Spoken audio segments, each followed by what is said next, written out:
ગાંધીનગરને મળ્યા નવા mayor.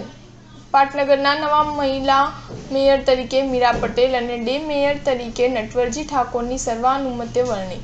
Gandhinagar municipal કોર્પોરેશનમાં છેલ્લા કેટલાક દિવસોથી ઉત્તર દક્ષિણની વર્ચસ્વની લડાઈના ટલ્લે ચડેલી મેયર, ડેપ્યુટી મેયર તેમજ સ્ટેન્ડિંગ કમિટીના ચેરમેનની નિમણૂકની પસંદગીનો અંત આવી ગયો છે।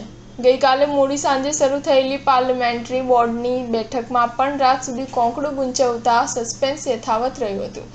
ત્યારે આજે મળેલી સામાન્ય સભામાં સંગઠન દ્વારા સીધો જ મેન્ડેટ મોકલી આપવામાં આવતા સૌના આશ્ચર્ય વચ્ચે મેયર તરીકે મીરાબેન પટેલની વરણી કરવામાં આવી છે। Miraben Patel ward number 10ના councillor છે। ડેપ્યુટી મેયર તરીકે વોર્ડ નંબર 1માંથી આવતા નટવરજી મથુરજી ઠાકોર અને સ્ટેન્ડિંગ કમિટીના ચેરમેન તરીકે ગૌરાંગ વ્યાસની સત્તાવાર નિમણૂક કરી દેવાઈ છે।